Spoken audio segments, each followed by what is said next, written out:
TV 2020 ekranlarından merhaba sevgili izleyenler. Gündem Özel programında Diyalog Medya Grubu Genel Yayın Yönetmeni Reşat Akar'la birlikte sizlerleyiz. Bugün ele alacağımız konuları sırasıyla sizlerle paylaşalım. Evet, ilk olarak İsrail ile Hamas arasında başlayan ve Hizbullah'la genişleyen savaş beklendiği şekilde daha ciddi boyutlara ulaşıyor. Hizbullah bugün İsrail'in Hafya Liman şehrindeki askeri bölgelere saldırı düzenlediği açıklandı.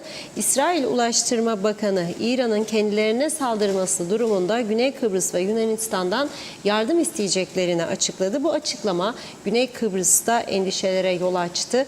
Orta Doğu Savaşı'nın Kıbrıs'a olası etkilerini Dışişleri Eski Bakanı ve Halkın Partisi lideri Kudret Özersay ile konuşacağız. Orta Doğu'da savaş yoğunlaşırken Kıbrıs sorununun çözümü konusunda müzakere sürecinin ne zaman ve hangi koşullarda başlayacağı tartışılıyor.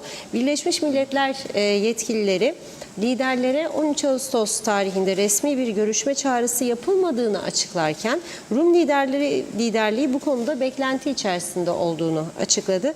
Kıbrıs sorununun çözümü konusunda vatandaşlarla yapılan röportajları sizlerle paylaşacağız. İkinci konumuz 2 yılı aşkın bir süre önce uğradığı silahlı saldırı sonucunda hayatını kaybeden Halil Falyalı cinayetiyle ilgili davada mahkeme 3 kişiyi suçlu buldu. Mahkemenin kararı yarın açıklanacak. Bu arada Lefkoşa'da eczacı kadına cinsel saldırıda bulunan 72 yaşındaki Yahya Ördekçi de bugün mahkeme emriyle Barış Ruh ve Sinir Hastalıkları Hastanesi'ne gönderildi. Ördekçi hastane raporunun ardından cezaevine gönderilecek.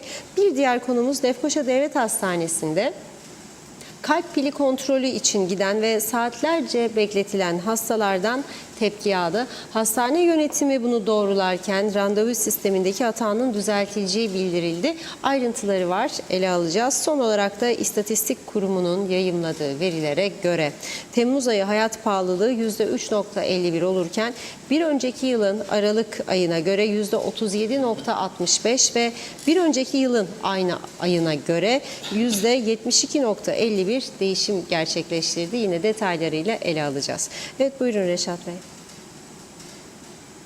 Evet, herkese hayırlı günler dileyerek başlayalım. Tam Kıbrıs'ın en yakın bölgelerinde savaş şiddetini artırıyor. Tabii bizler her ne kadar bunu gündem maddesi olarak almıyorsa ve tartışmıyorsak bizim gündem maddelerimiz çok farklı. Dünyadan çok kopuk bir Kuzey Kıbrıs var karşımızda maalesef. Ama bu olay şiddetini artırırken hiç beklenmedik anda Kıbrıs'ı da etkileyici bazı gelişmelerin yaşanabileceğini gözlerden uzak tutmamak lazım. Biliyorsunuz Hamas'la başladı İsrail savaşı. Gazze'de Birleşmiş Milletler'in yapmış olduğu açıklamaya göre 2.200.000 civarında insan Gazze'yi terk etmek zorunda kaldı. Fakat gidecek yer de yok. Sokaklarda, boş yerlerde hayatlarını idame etmeye çalışıyorlar ama çok zorluklar yaşıyorlar. Hastalar tedavi edilemiyor, hastane yok. Çocuklara yeterli gıda, yiyecek büyüklere verilemiyor. Şartlar oldukça zorlaşıyor. Gidecek hiçbir yerde yok. 2.200.000 civarında insan. Bu Gazze olayı bir tarafa, İsrail'in Hizbullah liderini İran'da öldürmesinin ardından başlayan gerilim de İran'la gittikçe tırmanıyor ve bugün öğleden sonra ekranlarda da görüyorsunuz, Anadolu Ajansı'ndan aldığımız görüntülerdir bunlar.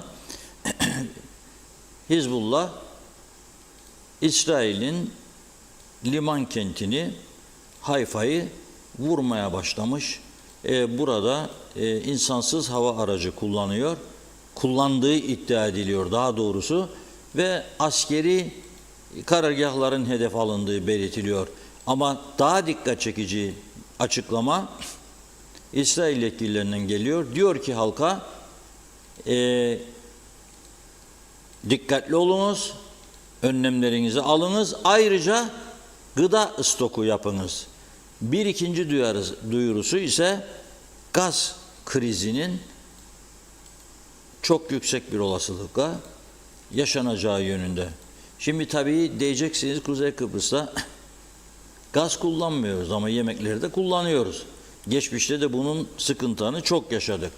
İşte bir hafta 10 gün kadar önce bu savaşın yoğunlaşması sırasında buradan bir soru sormuştuk yetkililere. Akaryakıt stoklarımız ne durumdadır olası bir savaşa karşılık? Şimdi buna ek olarak gaz stoklarımızı soruyorum. Ne kadar gaz stoğumuz var? Kıbrıs'ın kuzeyine kaç gün yetecek kadar bir stok var? Eğer vakit bulurlarsa Kuzey Kıbrıs Türk Cumhuriyeti'ni yönetenler, kurultay ve diğer köy gezileri, kurdele kesmeler ve bunun gibi bir takım işlerden bu konularla ilgilenmelerini ve kamuoyunu aydınlatmalarını özellikle rica ediyoruz. Kıbrıs'ın kuzeyi gerçekten bu kadar hayati meselelerde bile umursamaz, hiçbir şeyi önemsemez, dikkate almaz, bize bir şey olmaz, bilmem ne yapamazlar edemezler havasındadır hala da. Hiç de öyle değil durum. Şimdi bakınız, tam da bugün Rum basınında bir haber var. İsrail Ulaştırma Bakanı Miri Regev demiş ki bir saldırıya uğramamız durumunda Güney Kıbrıs'tan ve Yunanistan'dan yardım talep edeceğiz diyor. Bu bugünkü Rum basınında var. Daha işte Hizbullah Hayfa'ya saldırmış durumda değildi. İsrail'in liman kentine, oradaki askeri hedeflere saldırmış durumda değildi. Tabii bu saldırılarda can kaybı var mı, kaç kişidir bilmiyoruz şu an itibariyle. Net bir bilgi yok. Ve enteresan bir durum daha var. Türkiye televizyonları tabii doğal olarak hemen Türkiye'nin komşuları ve Türkiye Orta Doğu'da önemli bir role sahip. 24 saat süreyle neredeyse bunu tartışırken Amerikan televizyonları seçimleri, başkanlık seçimlerini tartışıyor ve diğer başka konuları ağırlıklı olarak tabii söylüyorum. İngiltere deseniz İngiltere'de içte başlayan olayları tartışıyor. Şimdi İngiltere'de de durumlar iyi değil. Yağmalar, grip dökmeler falan var. Devlete karşı hareketlenmeler var. İngiliz polisi bunları önlemekte zorlanıyor. Çok ciddi gelişmeler var. İç durumun İngiltere'de ne olacağı belli değil. Bunu da takip ediyoruz tabii ama onlar da ağırlıklı o konularla ilgilenirken Orta Doğu daha ciddi bir savaş ortamına doğru sürükleniyor. Kıbrıs dediğim gibi çok yakın bir bölgede olduğu için bizi ilgilendiriyor. Hele Güney Kıbrıs üs olarak kullanılması halinde ki kullanılacak demektir. İngiliz üslerinden uçaklar kalkıyor, gidiyor, geliyor. Cephanelikler yerleştiriliyor. Amerikan donanması bir hafta önce Limassol'a demirlemiş durumdaydı bir savaş gemisi. İngiltere'nin kraliyet savaş gemisi geldi. İngiltere Hava Kuvvetleri buraya cephanelik taşıyor diye Rum basında okuduk yine haberler var. Yani bu kadar önemli gelişmeler varken bizim bunların hep dışında kalacağımız ve hiç etkilenmeyeceğimiz düşünülemez. En azından ekonomik açıdan. En azından bakın Lübnan'a, İsrail'e uçuşlar büyük ölçüde durdu. Birçok yabancı uçak şirketi uçmuyor. Türkiye mecbur kaldı Lübnan'daki vatandaşlarına aman dikkatli dönebilen dönsün. Her geçen gün biraz daha ciddi bir krize doğru bu iş götürülüyor.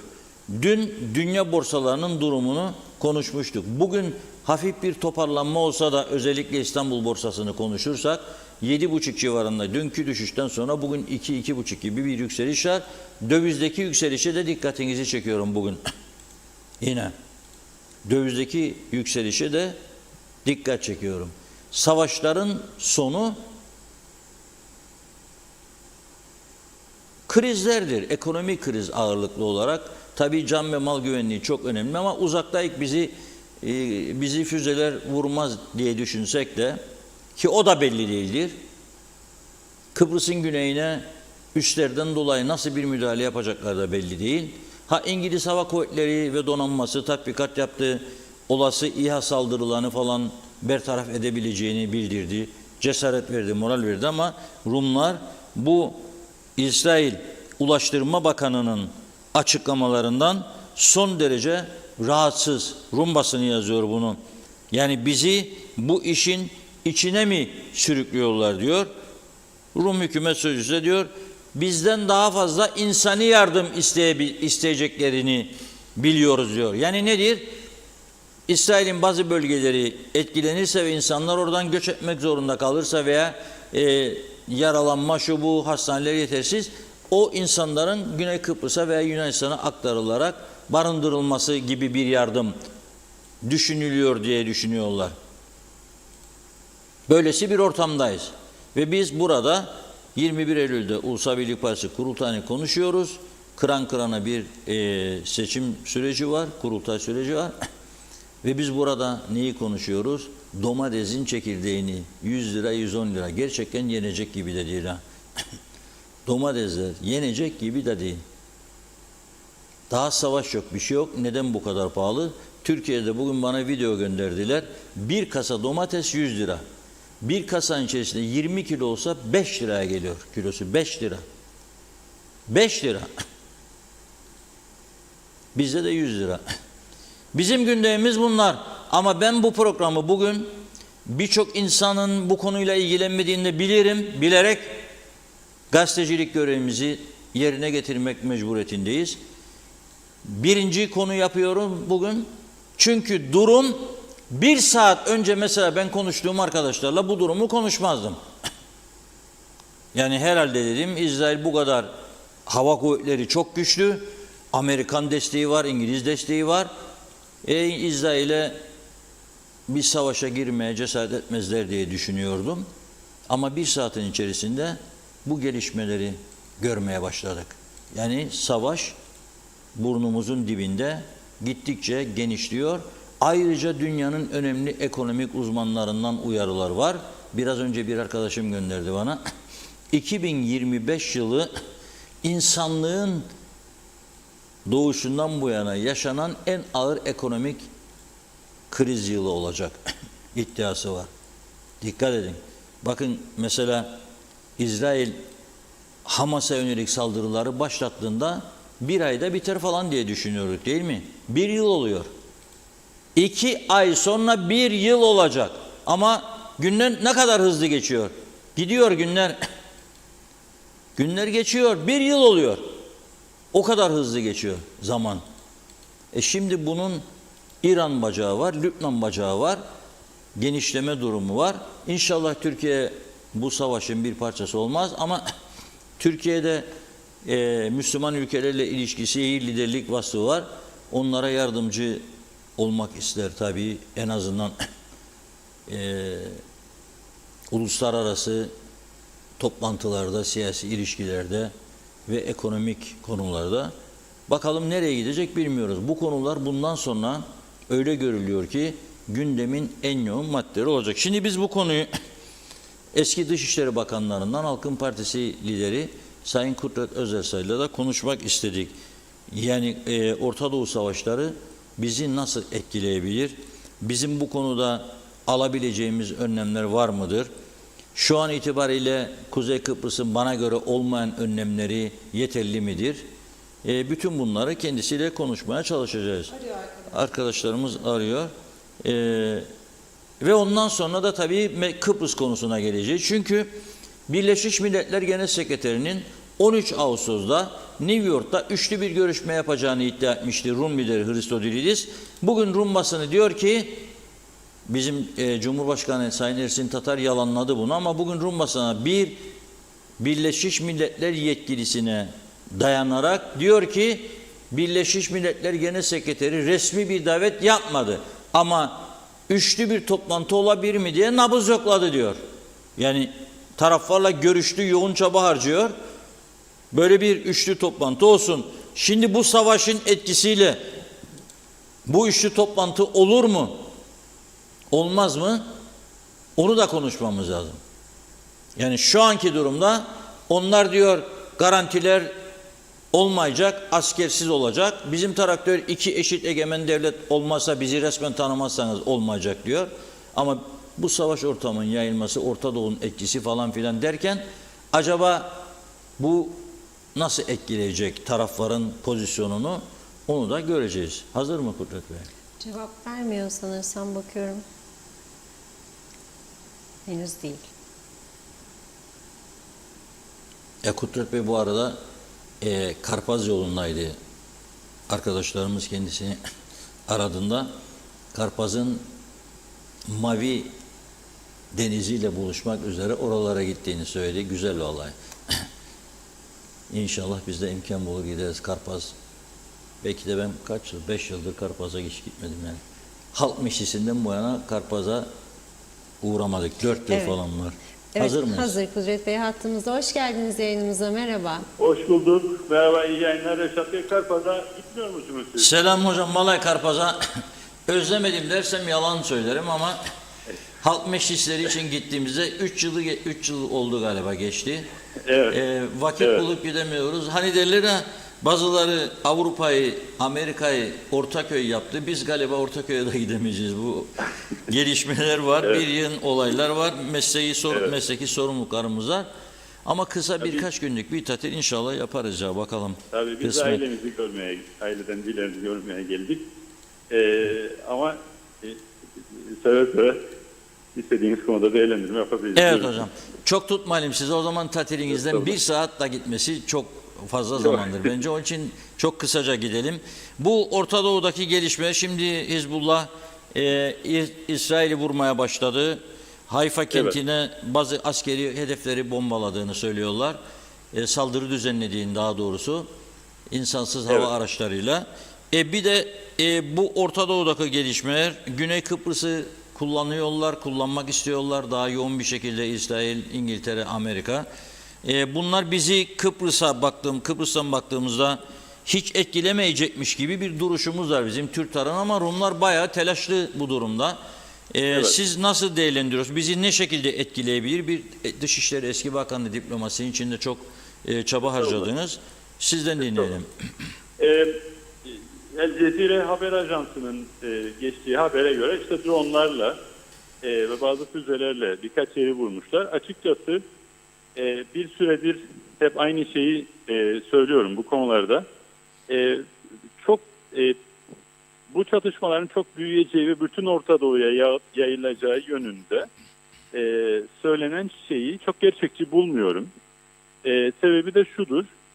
Burada çatışmaların yayılmasını isteyen, bölgede başka devletlerin de bu çatışmanın içerisine dahil olmasını isteyen, Amerika da bunun içerisine çekmek isteyen esasen İsrail'dir.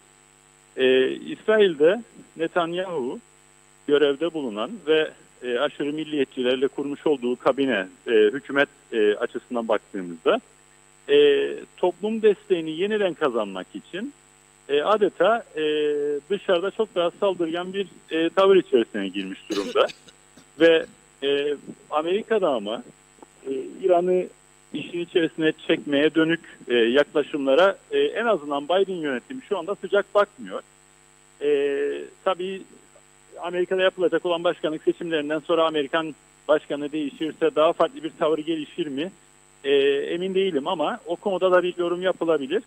Yani mesela Demokratlar Biden'in yerine aday olan hanımefendi kazanırsa, Demokratlar genelde bu konularda daha işte müzakere süreçlerini, diplomasiyi destekleyen bir tavır içerisindedirler. Zaten Biden genel anlamda İsrail'deki hükümetten ve Netanyahu'dan memnun olmadı bugüne kadar hiç. Hep mesafeli durmaya çalıştı ama desteklememezlik de edemez biliyorsunuz.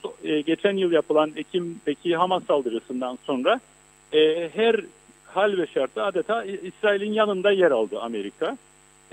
Yine de tutuk bir tavrı var. Ama mesela Cumhuriyetçiler göreve gelirse, Trump seçilirse onun da yaklaşımları Orta Doğu konusunda ilginçtir. Ukrayna konusunda da silahlı çatışmaları bir an önce bitirmekten bahseden bir tavrı var.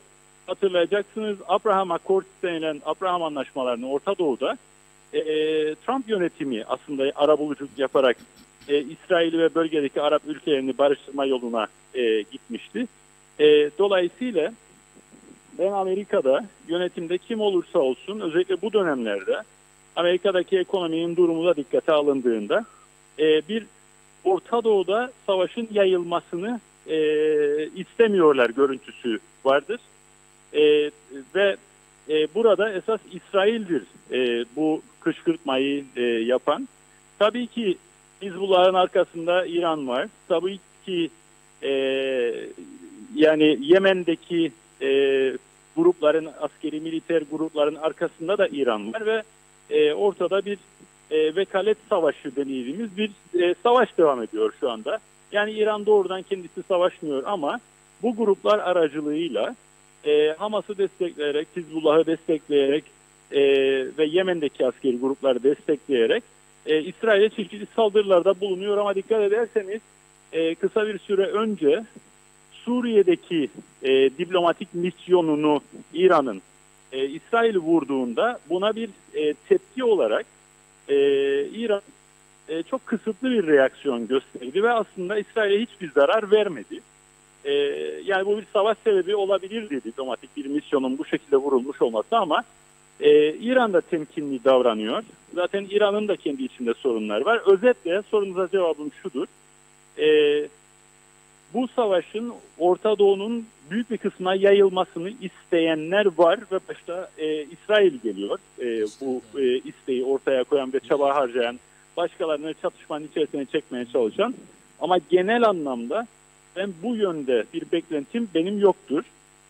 Zarar görür müyüz? Halihazırda zaten ciddi bazı riskler alınmış durumdadır. Hizbullah zaten bir tehditte bulunmuştur. Biliyorsunuz İngiliz üslerinin bu çatışmalar bağlamında kullanılmasını söyleyerek bir tehdit ortaya koymuştur. Ben şöyle düşünüyorum. Coğrafya olarak çok yakın bir coğrafya bize. O nedenle hem bu sebeple geçmişte doğrudan bizimle ilgili olmamasına rağmen çatışmalar sonucunda bu ülkeye, Kuzey Kıbrıs Türk Cumhuriyeti'ne füze düştü biliyorsunuz. Ben o zaman görevdeydim. Bir füze bile gelip yani hata veya yanlışlık sonucunda hava savunma sistemleri bir şeyi engelleyecek diye kalkan bir füze gelip buraya da düşebilir. Bu bir risk oluşturuyor. Tabii turizm açısından da bir risk oluşturuyor. Genelde bu gibi durumlarda bazı turizm rezervasyonlarının iptal edildiğini görüyoruz. Rum tarafında da bir miktar olumsuz etkisi olduğu gördüğüm kadarıyla bizde bile yurt dışından bu yaz Kıbrıs'a tatile gelecek olan bazı akrabalar, örneğin Avustralya'dan gelecek olan bir akrabamız hakikaten telefon açıp bize ya böyle böyle şeyler duyuyoruz işte Hizbullah vesaire Kıbrıs'ı vuracak gerçek mi diye soruyor mesela. Dolayısıyla gerek bu hata, yanlışlık ve benzeri şeyler, gerek doğrudan doğruya Hizbullah'ın ortaya koymuş olduğu son dönemdeki açıklamayla ortaya koyduğu tehdit, gerekse buradaki İngiliz üslerinin mevcudiyeti, evet bizi de sıkıntılı bir duruma sokuyor. Kıbrıs adasının geneli anlamında.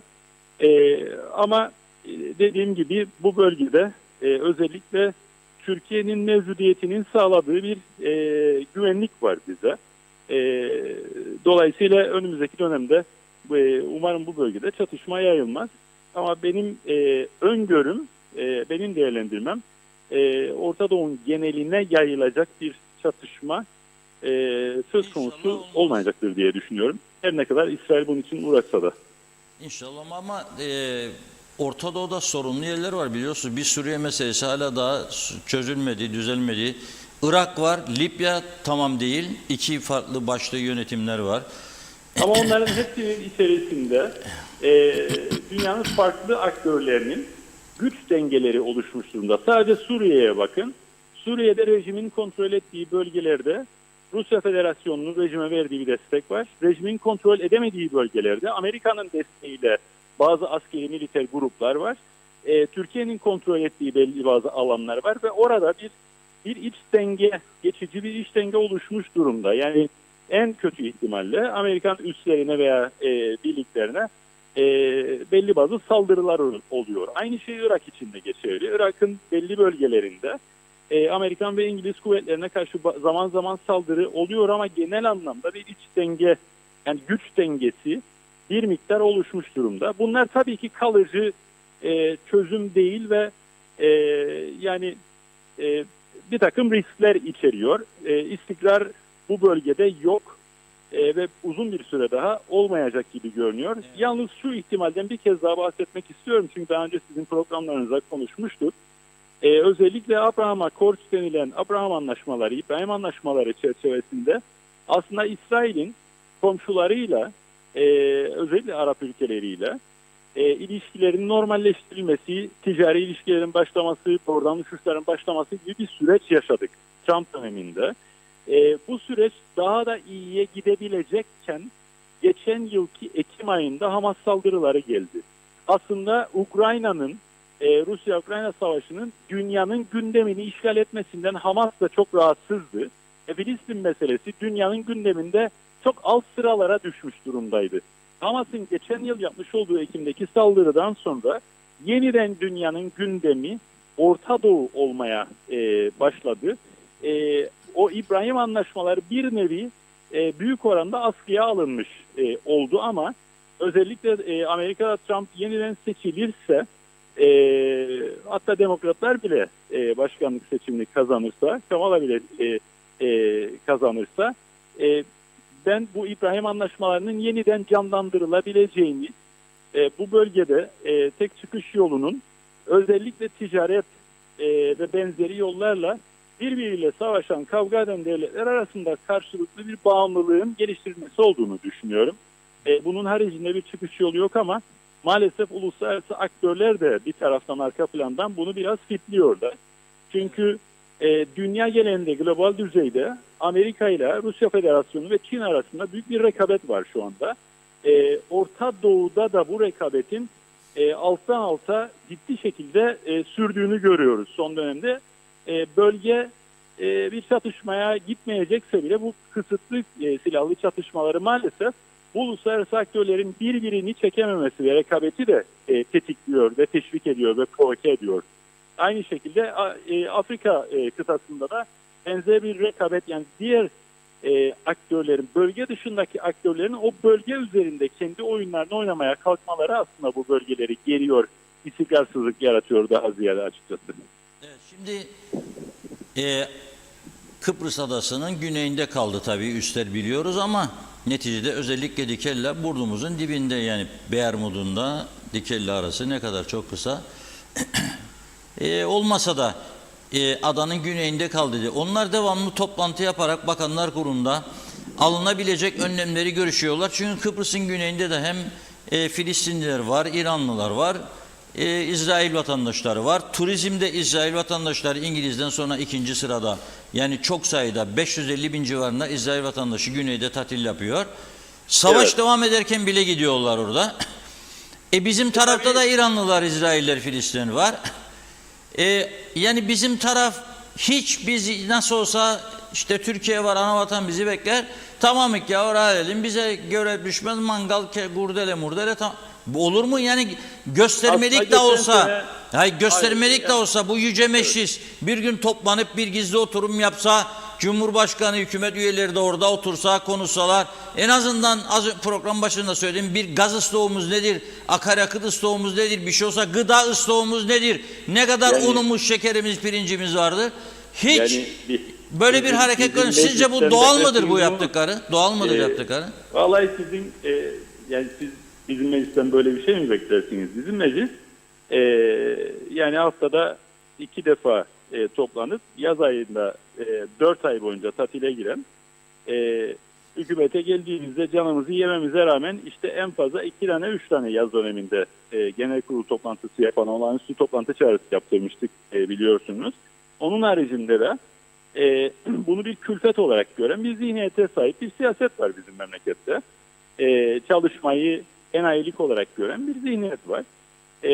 Sonuçta bunlar ulusal meselelerdir. Kimin hükümette, kimin muhalefette olduğuna bakılmaksızın bu konularda oturup bir ortak akıl geliştirilmesi doğru olan yaklaşımdır. Yani tarif ettiğiniz şey doğrudur. Ama bizim ülkede böyle bir zihniyet yoktur siyasette. Ve dikkat ederseniz çok az insan şimdi şu anda sizinle konuştuğumuz konuları konuşur. Konuşmazlar bile bu konuları. Yani daha küçük, ufak tefek kişileri ilgilendiren menfaatler peşinde koşulur sürekli olarak. Ondan sonra da niçin başımıza bunlar geldi? Niçin bizim yani bizim için böyle olumsuz sonuçlar ortaya çok çıktı diye hayıflananlar olur. Oysa dediğiniz gibi daha geçen sene Ekim'de Hamas İsrail'e dönük saldırıları ilk başlattığında siviller de dahil olmak üzere, ki o da yanlış bir şeydi biliyorsunuz. Sonradan İsrail'in yaptığı savaş suçları da yanlış ve kabul edilemez bir şey, ama o süreçte içeride güvenlik tedbirleri alınması gerektiğini, İran vatandaşlarının, İsrail vatandaşlarının, çok farklı ülke vatandaşlarının bu ülkede yatırımları olduğunu, ev satın aldıklarını, yaşadıkları aynı ortamlarda ciddi bir istihbarat toplayarak ülke içi, yurt içi asayişin ve güvenliğin sağlanması için tedbirli olunması gerektiği yönde çağrılar yaptık. Biz defalarca açıklamalarımız oldu. Bu yönde herhangi bir şey bugüne kadar duymadık mesela. Yani mesela bu sadece silahlı güçler arasında, bu coğrafyanın dışında, yanı başımızda, o coğrafyada çatışma olması anlamına gelmiyor ki. Yani mesela geçmişte belli bazı sivillere, belli bazı ülkelerin vatandaşlarına yurt dışında belli bazı yerlerde saldırılar olduğunu da gördük, değil mi? Buna benzer şeyler olmayacağının garantisi yok ki. O yüzden özel bir istihbarat toplanması, özel güvenlik tedbirlerinin alınması, ülkeye giriş çıkış yapan insanlarla ilgili de çok sıkı tedbirlerin alınması gerekir. Çünkü bu dönemde İsrail'i mesela vurmaya gücü yetmeyen ya da yerine göre işte İran'ı vurmaya gücü yetmeyen İran'ın ya da İsrail'in yurt dışındaki vatandaşlarına dönük bir takım saldırılar gerçekleştirebilir. Ve bunlar işte tehlikelerdir.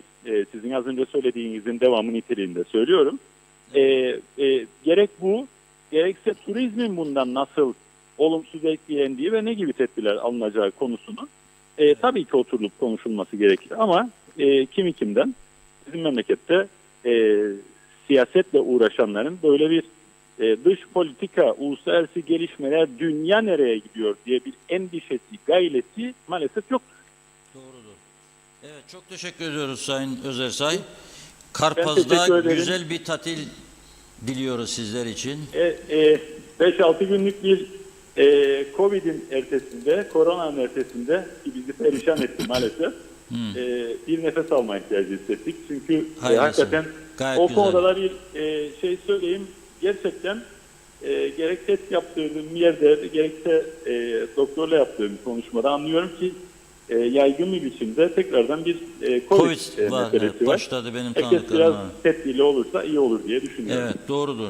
İyi tatiller diliyoruz sizlere. Darısı başımıza Teşekkürler, diyoruz. kolay gelsin dilerim. Hoşça kalın. İyi yayınlar, sağ olun. Evet. Tabii Sayın Kurtuluş Özersay çok da yayılacağı inancında değil, beklentisinde değil Orta Doğu Savaşları'nın. Ben biraz daha farklı düşünüyorum tabii. İsrail, Hamas meselesinden sonra Gazze'yi büyük ölçüde bombalayıp yok ettikten sonra Hizbullah liderini İran'da öldürmesi, İran'ı çekme meselesi, Suriye Savaşı kaç yıldır sona ermedi. Sadece Türkiye'de 5-6 milyon Suriye vatandaşı var. Perişan. Görüyorsunuz, devamlı teknelere binip ölümü göze alıyorlar. Ceplerindeki son parayı veriyorlar insan tacirlerine. Ya Güney Kıbrıs'a ya Kuzey'e, bir yerlere, Avrupa'ya gitmek için canlarını feda ediyorlar insanlar. Denize düşüp boğuluyorlar, ölüyorlar. Çünkü durum hiç de iç açıcı değil. Suriye savaştan önce bile iyi değildi. Suriye en az 5 kez gitmiş bir gazeteci olarak, gitmiş bir insan olarak biliyorum. Çok kötü yaşam koşulları vardı orada. Belirli bir zümre, iktidar yakınları çok varlıklı ama halkın ezici bir çoğunluğu çok ciddi fakirlik içerisinde yaşayan insanlardı. Üretim yok. Türkiye'den sınır boylarından kaçak elma falan, işte Ülker bisküvileri, ne bileyim meyve suları falan gelip bunlardan alabilenler alabiliyordu. Şimdi savaştan sonra durum daha da kötü oldu Suriye'de. Orta Doğu'yu bir yeniden şekillendirme gibi bir planı vardı Amerika'nın. Yeni Orta Doğu projesi. Uzun yıllar önce açıklanmıştı. Hiç kimse bu projenin gerçekleşeceğini düşünmüyordu, inanmıyordu. Olmaz, etmez, Amerikan senaryoları falan filan diyorlardı. Ama her senaryo için bir süreç vardır. Bir yıl sonra koyarsınız ki Amerikalılar ve İngilizler 25 yıl sonra koyarlar hedeflerini. 25 yıl sonra koyarsınız 26. yılda gerçekleşir, 27 veya 24'te. O farklı bir şeydir ama neticede gerçekleşir. Evet, buyurun Funda Hanım. Hızlıca başlayalım. Çok teşekkür ediyoruz ilginize. Şerife Turgay, Derya, İzzet Ahmet, Hatice Momin, Ali Dayı, Erol Topçu, Necla Sevil, Esma Nazmiye iyi yayınlar diledi. Metin Maraş Ali, Tema Yavaş, Zeynep Toros'ta. Mustafa Özcan, domates doları geçmiş, Orta Doğu yanıyor. 3. Dünya Savaşı adım adım geliyor ama Kuzey Kıbrıs'ın kurultayı var. Kimin umurunda? Celal Harun, mükemmel insan olmanıza gerek yok. Yeter ki sahte yalancı insan olmayın. Sözünüzde durun. Mehmet Uluçaylı, Rum tarafı İsrail'le yaptığı ekonomik ve savunma işbirliği yaparken kendinin de bu Orta Doğu Savaşı'na dahil olacağını düşünmedi mi? Felaket kapıda demiş. Mustafa Kombo, bizim devletimiz vurdum duymaz. Vay halimize Allah korusun. Mehmet İnancı, sığınaklar hazır durumda mı diye soruyor. Zeren Turalı, tam da geldiğimiz nokta, bir yanımız uçurum, diğer yanımız ateş misali. Ekonomik hayat, yaşam koşulları, aşırı pahalılık, geçim zorluğu yetmezmiş gibi bir de Orta Doğu'daki hemen hemen neredeyse kapımıza dayanan savaş gerçekten çok düşündürücü. Bir yerde akaryakıt, gaz, gıda stokları acaba ne durumda? Bir savaş anında şimdiye kadar bugüne dek ne gibi tedbirler alındı diye insan düşünmeden edemiyor. Hüseyin Cet, Oya Hanım, Fikret Gönlübol, Numan Boğaç, Aynur Yüzügüler iyi yayınlar dilemiş. Kemal Osman Ceyhan'la Caner Aspava, Aytaç Bey de. Hüseyin Boşnak Londra'dan iyi yayınlar diliyor. Mustafa Mania, Mehmet Şenler de kolay gelsin dedi. Haldun Kemal, Zeliha Daman da iyi yayınlar dilemiş. Çok teşekkür ediyoruz. Ömer Meraklı Muhtar, savaş varmış, herkes rahat olsun. Şimdi kurultay var. Söz kurultay da bitsin bakalım. Bakacağız. Sabırlı olun. Söz bakacağız demiş. Kurultaya ne kaldı? Mustafa Özcan, olası bir savaşta karartmak için Kıptek hazırda bekliyordur. Mehmet Uluçaylı, Mausa'ya yakın 2,5 milde Birleşmiş Milletler'in ciddi bir radar sistemi var. Tüm dünyada olup bitenden anında haberdar oluyorlar. Bu da onların erken tedbir almalarında önemli bir unsur diyor. Diğer mesajında da Türkiye savaşa girmekten ziyade barış için her zaman olduğu gibi arabuluculuk yapar da bir heyecana kapılıp savaşa girmez. Savaşın kazananı olmaz, her zaman arkada acı, gözyaşı kalır. Arif Mustafa Cüce, geldi bir zaman bize 5 parmağa düşen füzeyi ne çabuk unuttular. Sayar Aker, akıllarını rehin verenler bu ülkenin gidişatına aldırış etmiyorlar. Çağ atlamayı artık rüyalarında bile görmek imkansız. Fakirlik iyileşmez hastalık oldu. Ali Dereseven, sabah Özlem Hanım'ın programında Maliye Bakanı'nın ek mesai konusunda soru sordular. Boşu boşuna ek mesai verileceğine 50 bin lira aylıkla birçok işsizi istihdam ederdiniz dendi. Maliye Bakanı da güzel bir haber beklerken verdiği cevapta ek mesaiyi istihdam yaparak önleyemezsiniz dedi. Çalışmalar var ama kaldırmak kolay değil. Demek ki aynı durum devam edecek diyor. İsmet Drangoz, fotodan selamlar. Denetim olmayan yerde ekonomik krizler başlar. Topyekün savaş, yani 3. Dünya Savaşı.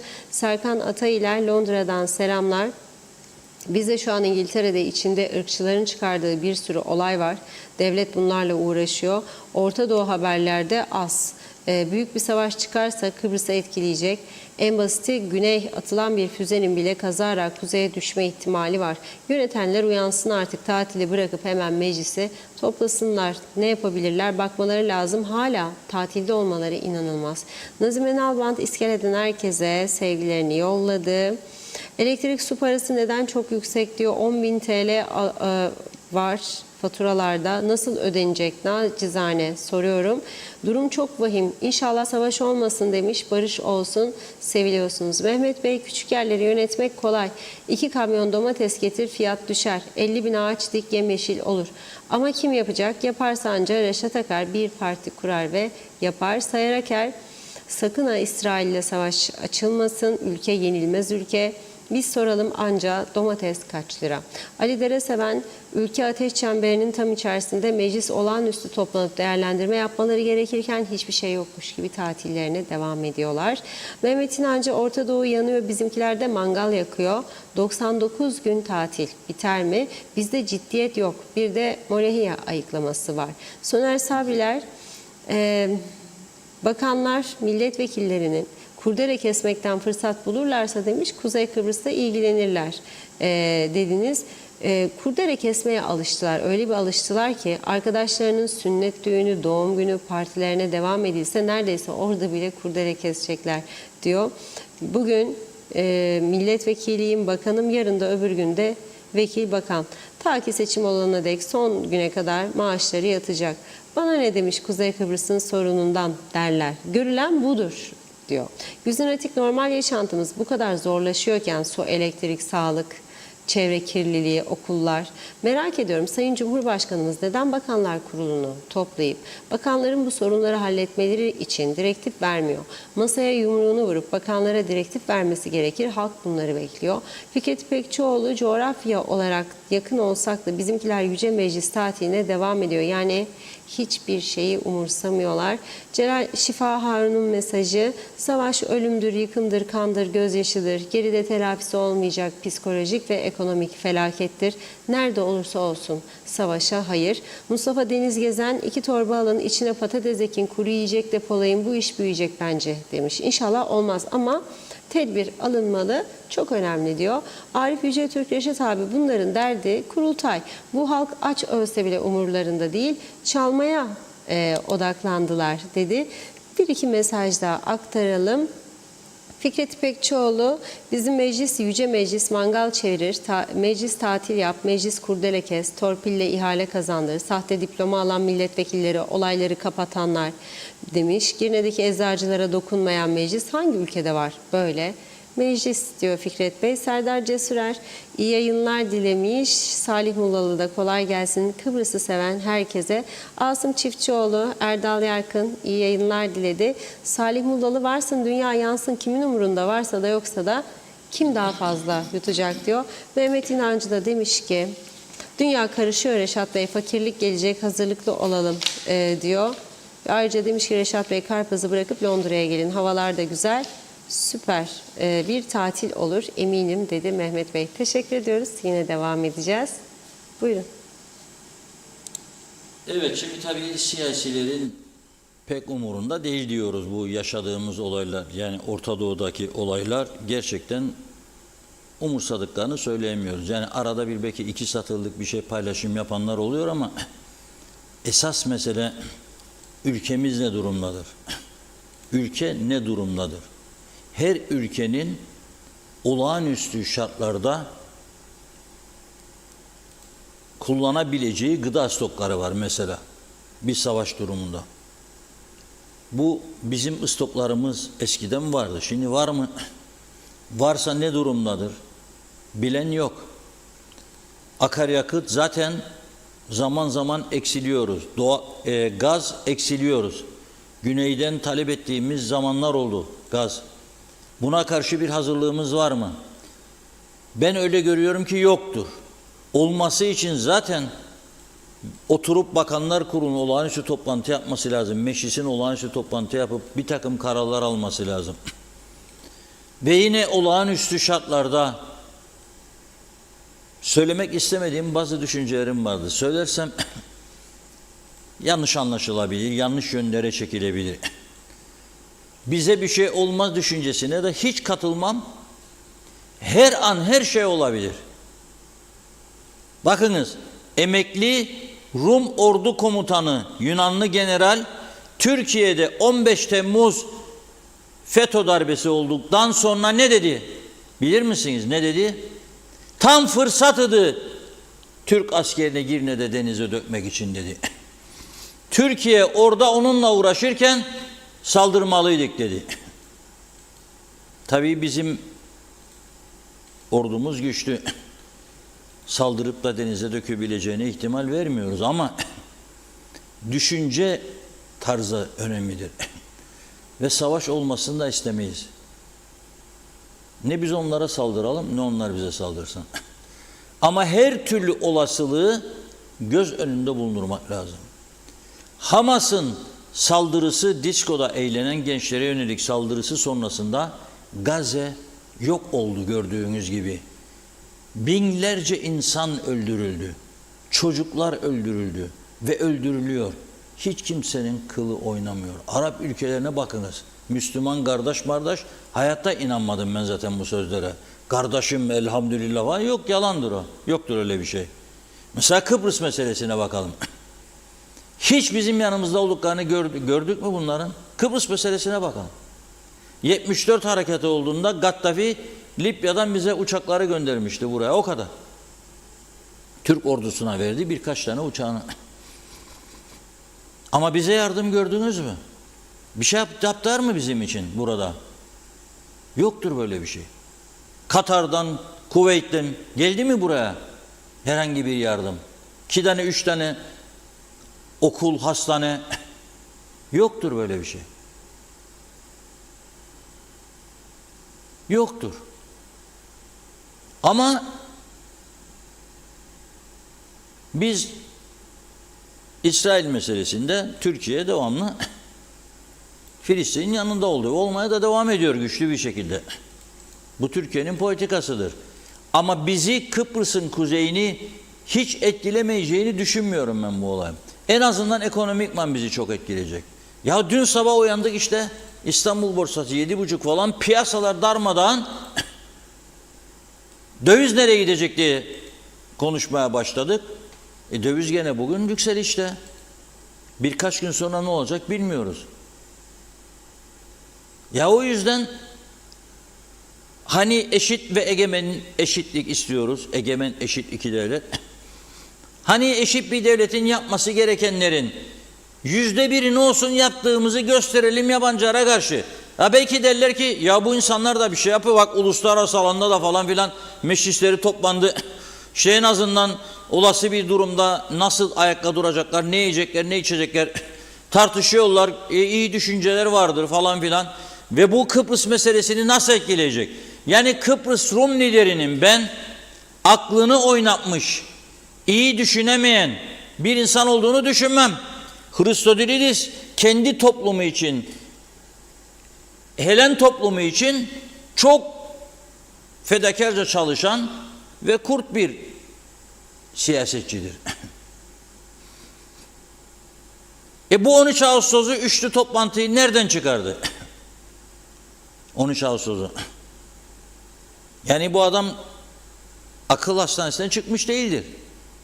Birleşmiş Milletler'de bugün dedi resmi davet yapmadık. Ama neye güvendi? Genel Sekreter Nabuzok varken dedi ki 13 Ağustos'ta mesela bizi çağırın dedi. Genel Sekreter. O da bakalım dediyse bu o bakalımdan yola çıkarak ama bizi bir tartışmaya çekmek istediği anlaşılıyor.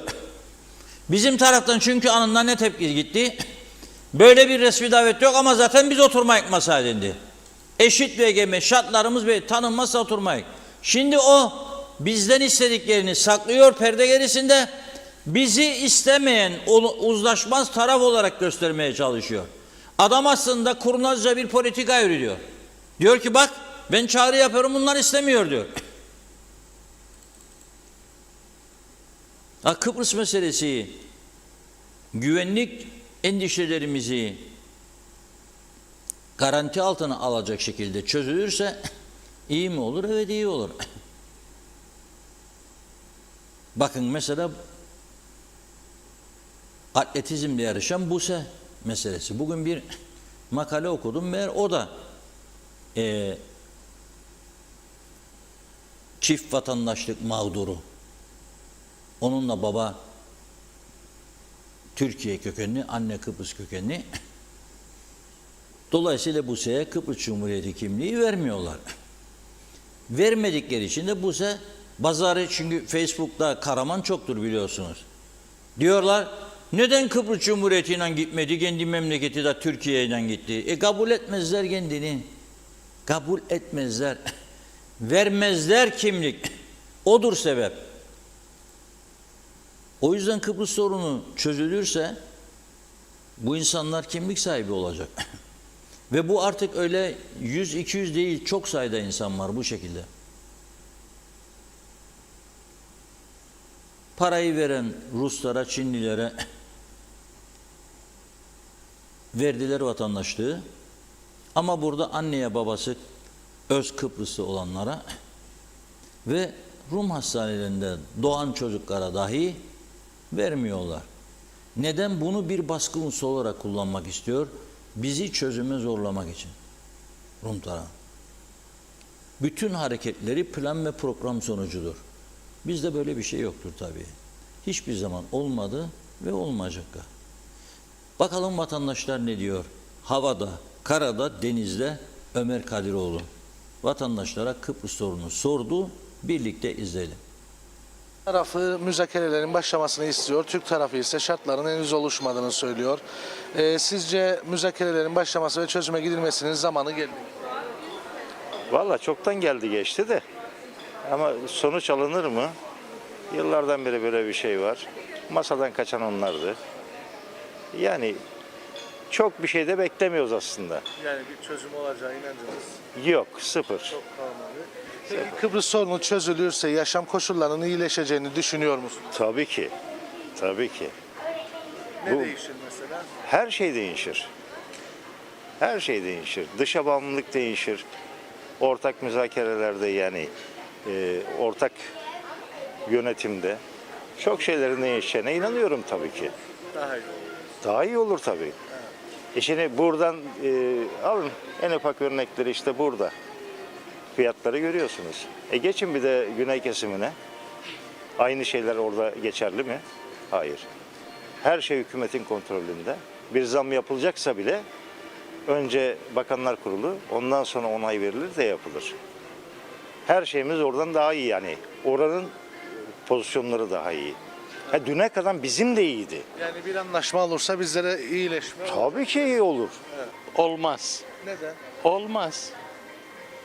Uygun değil çünkü. Çözüm bu memlekette çözümün olması yani Türk, Rum birleşecek çözüm olur. İmkansız. Ben 63'ten belli, 63 demeyeyim de 58'den bellidir bu davaların içindeyik. Görürük. 58'de dedik barış olacak, 60 oldu, 63 oldu, 74 oldu. Bu barış olmaz. Kesinlikle. Rum bu tarafa gelecek, alışverişini yapacak. Biz o yana gidecek, alışverişimizi yapacak uygun şartlarda. Bu kadar. Başka yani Rum gelecek içimizde Türk. Geçecek o yanda bir aile Türk var. Rum tarafında yerleşmiş. O yanda işler. Kıbrıs'a çözüm olmasını istiyorum tabii. Nasıl bir çözüm? Vallahi iki taraflı çözüm olsun. Yani Zamanı geldi mi bu çözümün zamanı? mutlaka ki geçti bile. Geçti bile. Peki Kıbrıs sorunu çözülürse buradaki yaşam koşullarının iyileşeceğini Daha iyi olur. Çözümün zamanı nasıl diyeyim? Bu iş siyasidir. Bize de fazla bağlı değil. Türkiye ve Yunanistan, Avrupa Birliği ortak bir karar alırsa çözüm bir günde olur. Yani hızlı bir şekilde her şey ayarlanır. Gerek mal komisyonu olsun, gerek ortaklaşa bölgeler olsun. Daha önce konuşuldu bundan. Mesela güzel bir ortak bölge falan olsun. Önemli olan yukarıdakilerinin, yani büyük devletlerin karar vermesidir. Bizim de size göre zamanı geldi. bize göre zamanı gelmedi. Gelmeli de. Gelmedi. Ne zaman öngörürsünüz? Herhalde bir 10 yıl daha vardır bu işe. Avrupa Birliği'ne girmiş olacak bizde. Ambargolar kalkacak. Kendi ürettiğimiz malı istediğimiz gibi satabilecek veya standartlara göre satacak. Avrupa Birliği'nde nasıl hayat şartları bizde de standart olacak onlar. Kanunlar da ona göre düzenlenecek zaten. Daha iyi olacak. Daha iyi olacak bence. Geçti bile. Geçti bile. Maalesef geçti bile yani. Bu şartlarda en erken zamanda yapılması lazım. Artacak. Çünkü rekabet olacak. Rekabet olduğu yerde yaşam kalitesi artar. Mesela ne değişir hayatınızda? Her şey değişecek. Seyahat daha hızlı olacak. Rekabet olduğu için ürünler ucuzlayacak. Gidiş geliştir çoğaldığı için otomatik olarak insanların geliri yükselecek. İş yerleri daha çok çalışacak. Onun gibi çok aktive her konuda değişecek. Nüfus çoğaldık sonra iş de çoğalacak. Vallahi ben hiç umudumu yitirmedim. 60 sene vardır. İnşallah olur. Erken zamanda olur ki artık bu şekilde yaşanmaz yani memlekette. Malum bildiğiniz gibi yer geçimin her şey çok pahalı. Hiçbir şey alınmaz. İnsanların alım gücü kalmadı. Çözüm bulan yok. İlgilenen yok. Herkes kendi cebine, kendi menfaatine. Yani inşallah erken zamanda mutlu bir sonuç bekledik. Geldi de geçti bile dostum ama her iki tarafta maalesef bu işi yokuşa sürüyor. Yapacak bir şey yok. Yani ne onların dediği oluyor ne bizim dediğimiz oluyor. İnşallah ileriki bir zamanda daha mantıklı bir çerçevede oturup anlaşırlar. Yani en azından KKTC'nin Türk tarafında yaşayan insanların isteği budur. Yani şu anki ortam bizi gittik sonra kötülüğe götürür. Yani bunun farkında değilse idarecilerimiz, yöneticilerimiz söyleyecek bir şey yok. Bir şeylerin kaynadığı belli. Kıbrıs'ın etrafındaki bu zenginlikler mutlaka bir anlaşmaya yol açacaktır. Yani onun dışında da bir şey olarak değil zaten. Yani bu iş paranın dışında bir şeye bakmıyor. Menfaate bakar. Ülkelerin menfaatlerine bağlı bu iş. Yani Kıbrıs'ın etrafındaki zenginlikler, doğal zenginlikler mutlaka bu anlaşmayı körükleyecektir. Ama bu yakın bir zamanda mı olur? 3 sene, 5 sene sonra mı olur? Onu kimse bilemez. Yaşam koşullarının iyileşmesi için önce adaletin, hakkın ve emek hakkının verilmesi lazım. Başka türlü adam yaşam koşulları iyileşmez. Bugün burada Kuzey Kıbrıs'ta yaşadıklarımıza baktığınızda mahkemelerdeki davalara bakın. Size bir gösterge olacak. Hükümet edenler ülkeye kimin girip çıktığına, girdikten sonra ne yaptığına, sorumluluklarını ne olduğunu bilmeleri lazım. Yani sen sokuyorsun içeri bu insanları ama bu insanlar bundan sonra gelip kaçak kalıyor. İşte onu yapıyor, bunu yapıyor. Şimdi bir şey söylemek istemiyorum fazla ama balık baştan kokar diye bir şey vardır. Şu an hükümet kendine düşen görevleri yapmıyor. Yani bu gerçek, açık bir şey. Anlaşma olursa Gelin, olur mu? kesinlikle olacak. Mecbursun yani bir anlaşma tahtında. Sen de dünyaya açıldığın zaman dünya hukukuna uymak zorundasın. Adına dünya hukuku derik ama bizim uyduğumuz yok. Uyduğumuz yok. Kimsenin bu sorunu çözmeye niyeti yok. Ne bir tarafın ne öteki taraf. O yüzden bir çözüm olacağına inanmıyorum. Hayır. Olursa ne olur, ne değişir? Olmaz bir şey. Olmayacak. Olmayacak. Niyet yok. Önce niyet, sonra niyet yok. Ne bir tarafta ne öteki tarafta. Benim düşüncem bu. Başlaması lazım ama öyle bir zemin şu anda yok bence. Olmasını ben de istiyorum. Bütün vatandaşlar da istiyor. Henüz öyle bir zemin oluşmadı. Yok. Ama bu zemin oluşması hani yıllar sürmesin, ömür boyu sürmesin. Oluşacaksa bitsin bu film. Bence bizim taraf istiyor ama karşı tarafın istediğinden emin değiliz. İlla ki etkisi olacak. Mesela ne değişecek? En azından fiyatlar. Bakın arkanızda 65 TL salatalık olur mu? Domates 95 TL diyor içeri. Kabak 65 lira. Vatandaş nasıl alacak? Nasıl alacak? Bunlar tabii et fiyatları illaki etkisi olacak. %100 olmasa da %10 bile etkilese vatandaşın cebine girecek. Evet. En azından en kötü problem ortadan kalkmış olacak. Evet. Kafadaki soru işareti kalmamış olacak.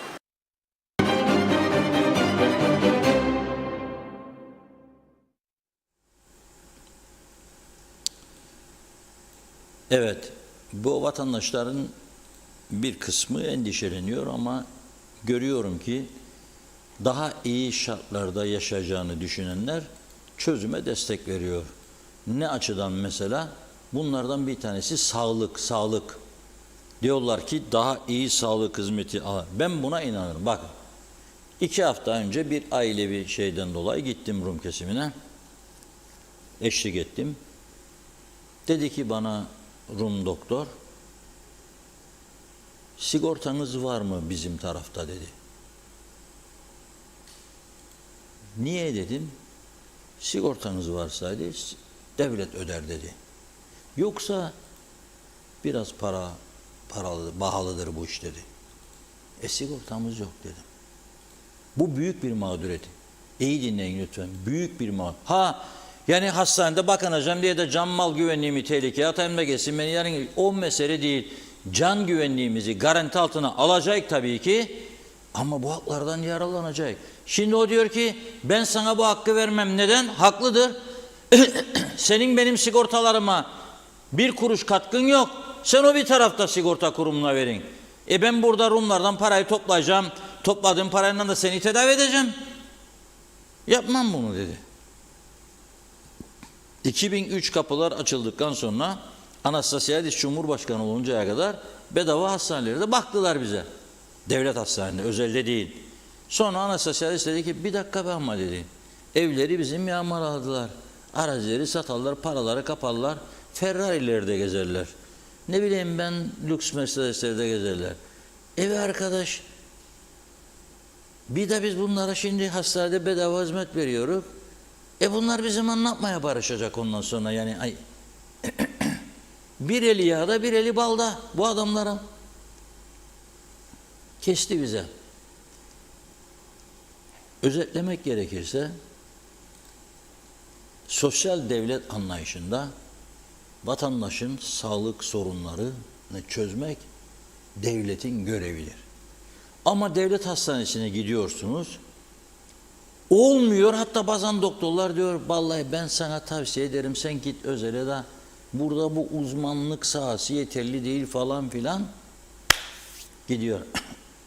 Oraya da gidince sigortası orada hükümsüz. Ne oluyor? 40 yıl biriktirdiği parayı veriyor özel hastaneye, o da yetmiyor. İşte bu tehlikedir.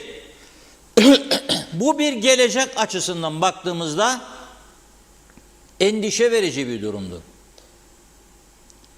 Az paralardan konuşmuyoruz burada. Bir cerrahi müdahale 8-10 bin eurodan aşağı değildir güneyde. Hesapla bakalım 8-10 bin euroyu. Sen eğer asgari ücretli bir vatandaşsan kaç yılda toparlayıp koyabileceksin bir yere? Bitti demektir senin hayatın. Bitti demektir. Şimdi mesela bugün sağlıktan açılmışken söyleyelim hadi, daha sonra işim bir gelsin. Bir vatandaş arıyor Diyalog Medya'yı. Diyor ki biz size güveniyoruz, teşekkür ediyoruz.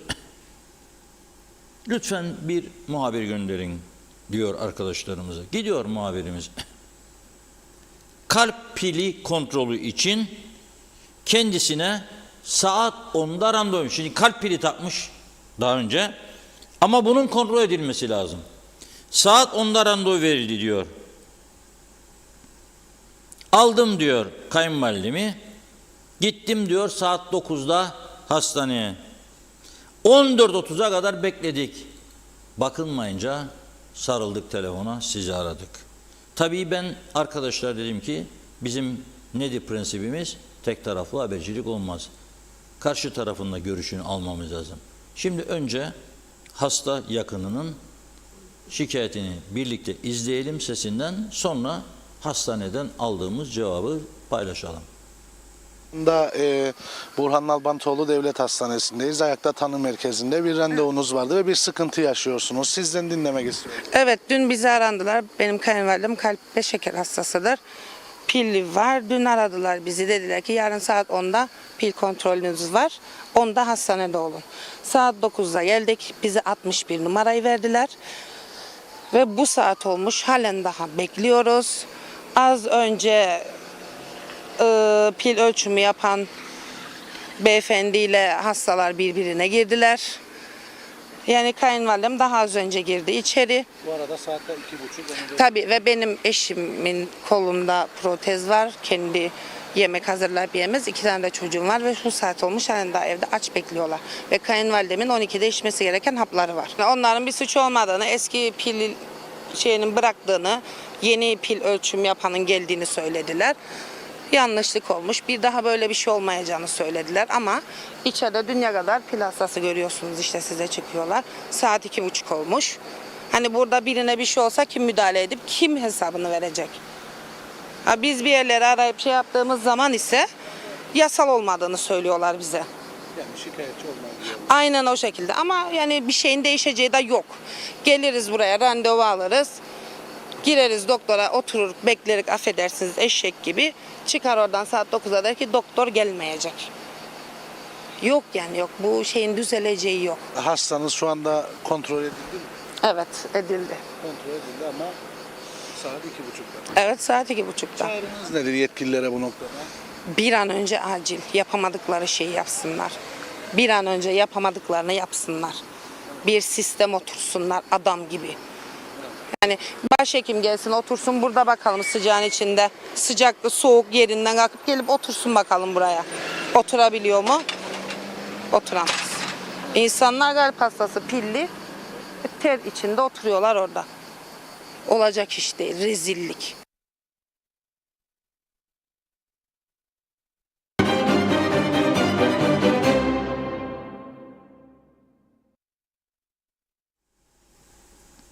Evet. 10'da randevu veriliyor. 9'da gidiyor. 14.30'a kadar bekliyor ve tartışma yaşanıyor. Şimdi bunun üzerine arkadaşlara dedi ki Lefkoşa Doktor Burhan Albanoğlu Hastanesi baş doktorunu arayınız. Adil Bey izindeymiş. Yerine tam da isabetli kalp doktoru Hasan Birtan Bey başhekim yardımcısı cevap veriyor arkadaşımıza.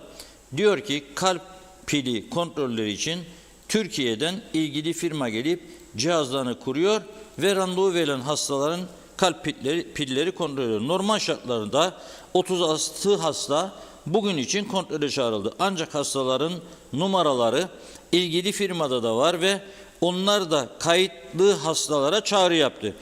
Ve dolayısıyla diyor 50'nin üzerinde hasta hastaneye geldi diyor. Klinik şefinin de bu durumdan haberi yoktu ve sıkıntı yaşadık diyor. İlgili firma ile yaptığımız görüşmede neden bu kadar insana çağrı yapıldığını sorduk ve bakabileceklerini düşünerek bu çağrıyı yaptıklarını söylemişler. Maalesef böyle bir sıkıntı yaşandı ancak firma ile görüşmemizde hastaların randevulaşması ve çağrılmasının kardiyoloji servisi tarafından yapılacağı bilgisini kendisine verdik ve bu durumun tekraren yaşanmamasını sağlayacağız diyor Hasan Birtan Bey. Arkadaşlarımıza cevap verdiği için teşekkür ediyoruz. Eğer bu cevabı vermeseydi biz o zaman şöyle bir açıklama yapmak zorunda kalacaktık size. Vatandaşın görüşlerini yansıttık. İlgililerden cevap alamadığımız için onların görüşlerini maalesef yansıtamıyoruz. Üzgünüz diyecektik.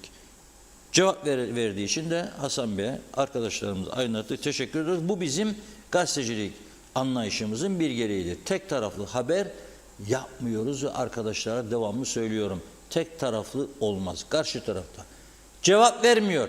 Bir daha dene. Mesaj at. Her şeye rağmen dönmüyorsa, vermiyorsa o zaman haberinin altına şu notu düş. Aradık, mesaj attık, dönüş alamadık. Ondan sonra o değerlendirsin, düşünsün. Durum bu vaziyette.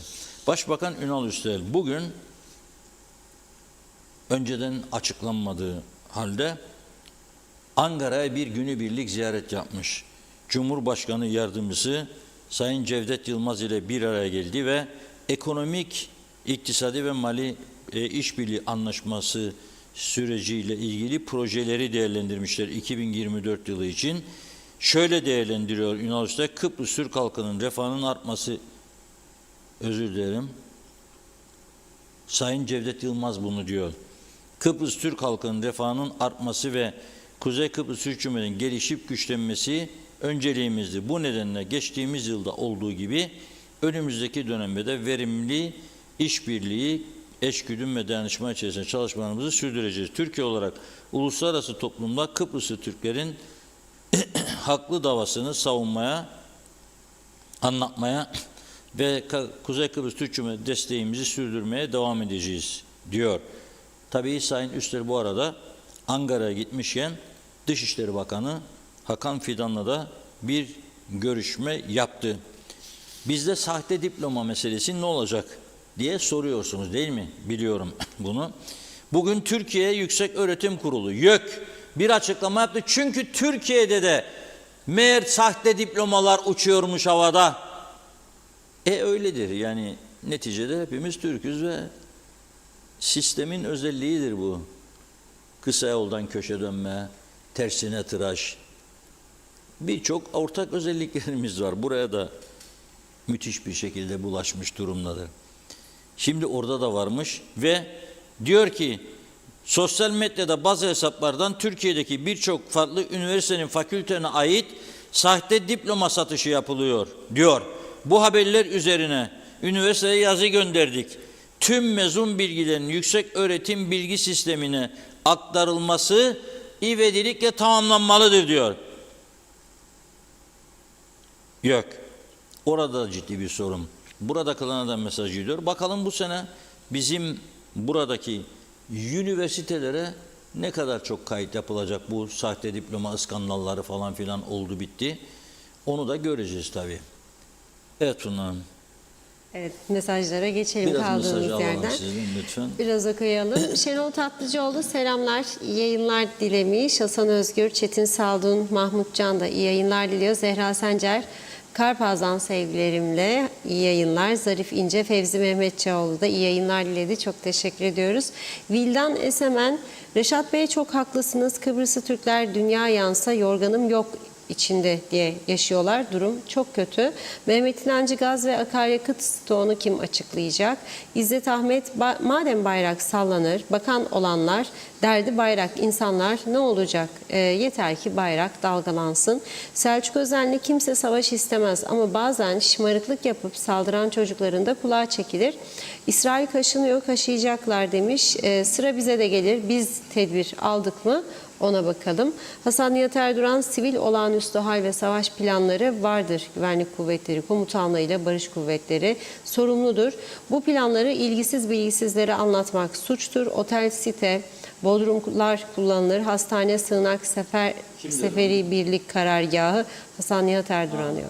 Mühimmat, gıda deposu demiş. Ölü esir toplama merkezi, sınır seyrekleştirme merkezi yapılır. Limanlar, barınaklar ikmal noktası olurlar. Fevzi Çobanoğlu, her şey kötüye gidiyor. Daha 16 yaşına giren gencecik çocuğumuzu kaybettik. Bunun gibi daha nice olaylar var ki çoğu konuşulmuyor. Hep biz mi suçluyuz demiş. Devletin hiç mi suçu yok? Mehmet Uluçaylı, bizim her zaman olduğu gibi niye tedbir alınsın? Meclis Türkiye bizim için alır düşüncesi her zaman hakim. Vekiller tatile devam, yapmadıkları görevlerinin yorgunluğunu yapıyorlar.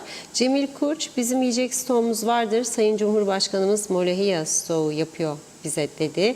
Ali Dereseven, ben bu hükümetten kötü günler için tek bir tedbir aldıklarını düşünmüyorum. Allah korusun öyle bir durumda en azından çok uzun süre karanlıklarda kalacağımız garantidir. Serkan Ataylar, Kuzey Kıbrıs'ta devletin herhangi bir savaşa karşı hazır olduğuna inanmıyorum.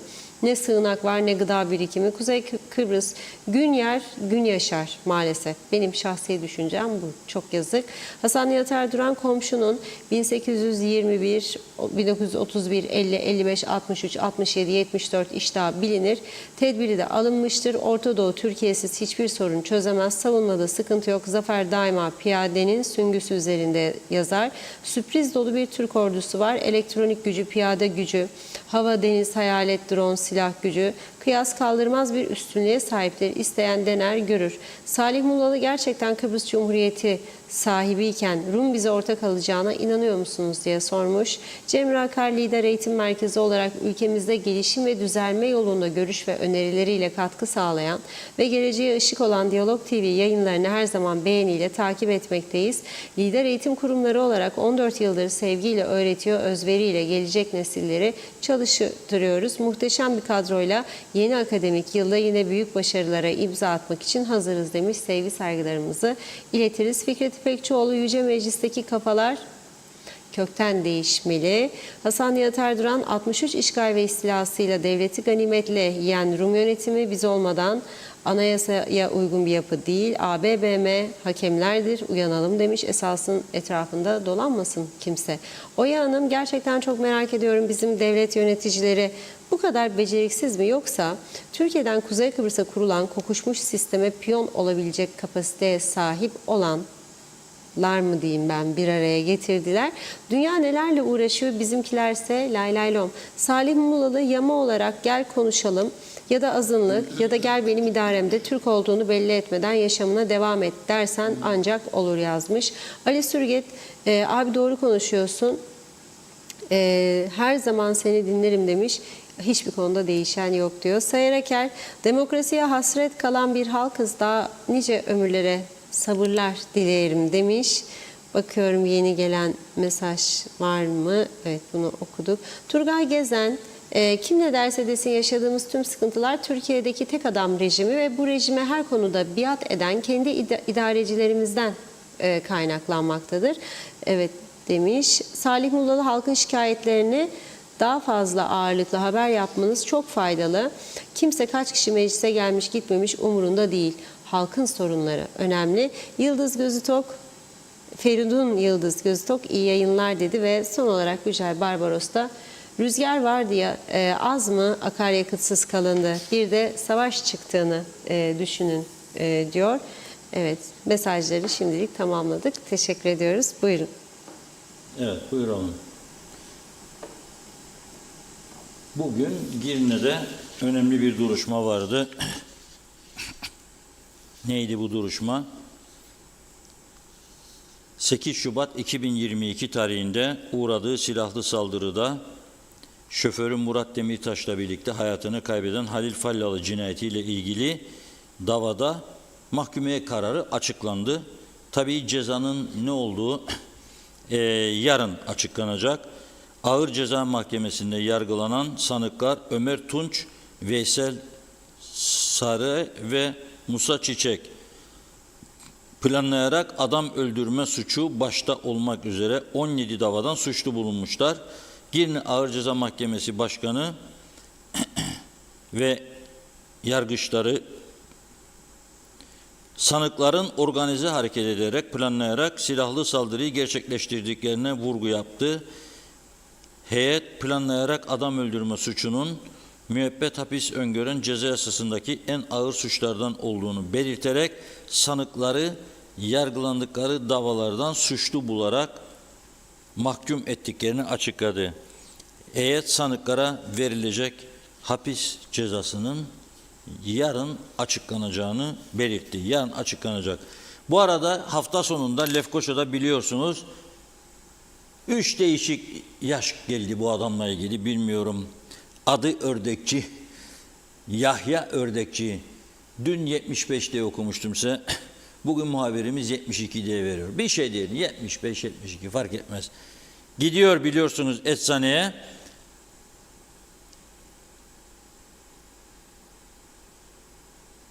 İstiyor cinsellik ilaçlarından. Sonra bu arada eczacı kadına cinsel saldırıda bulunuyor. Onu öpmek istiyor. Belinden sarıyor. Aslında bu ilaçlar bana tesir etmiyor. Sen yardımcı olabilirsin gibi laflar söylüyor bu sapık. Ve bugün 2 günlük tutukluluktan sonra dün ne demiştim ben buradan? Dedim ki yani normalde bu adamın zaten yaptıkları belli. 2 gün daha niye tutukluluk istiyorsun da zamanı uzatıyorsun? Gönder cezaevine. Ondan sonra ver cezasını. Ceza bittikten sonra da paketle geldiği yere. Mahkeme bugün kendisini Barış Ruh ve Sinir Hastalıkları Hastanesi'ne sevk etti ve orada yapılacak kontrollerin ardından cezaevine gönderilmesine karar verdi. 15 günü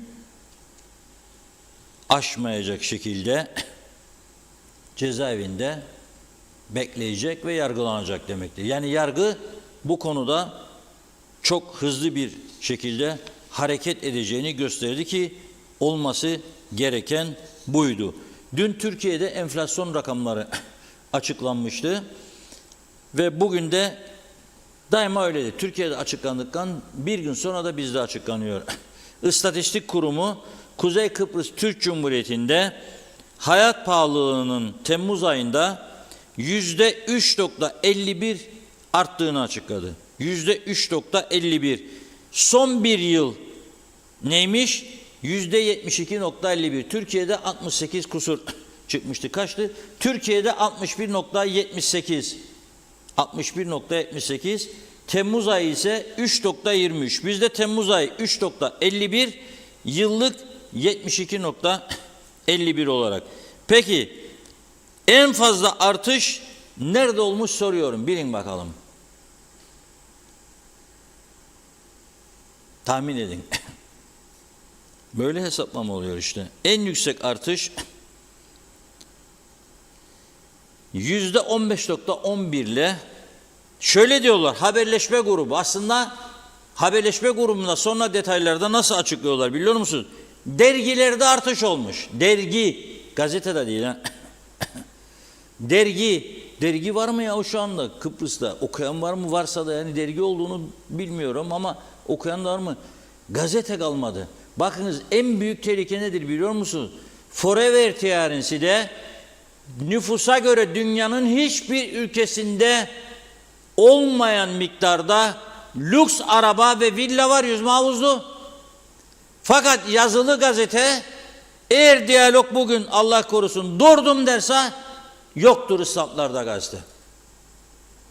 Şu anda 4 tane 5 tane gazete standlarda var ama dağıtım şirketi Yaysat diyor ki Diyalog durursa kapatırız. Zaten son zamanlarda 15 bölgeye göndermiyorlar. Mehmetçik mesela bizim orada 7-8 abonemiz vardı, gitmiyor.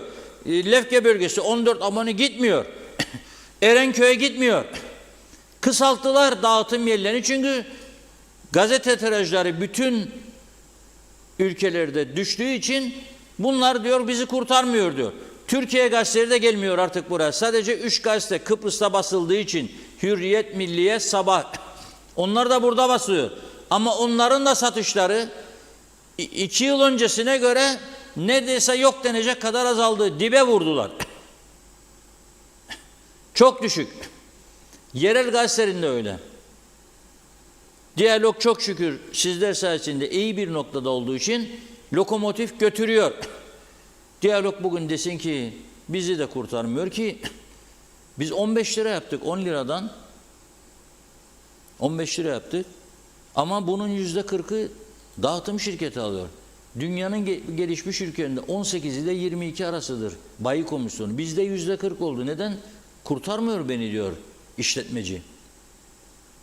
Asgari ücret devamlı artıyor diyor.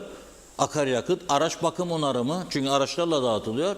Bizi kurtarmıyor diyor. Neyse bizim istatistik kurumu da en yüksek artış dergide bulmuş.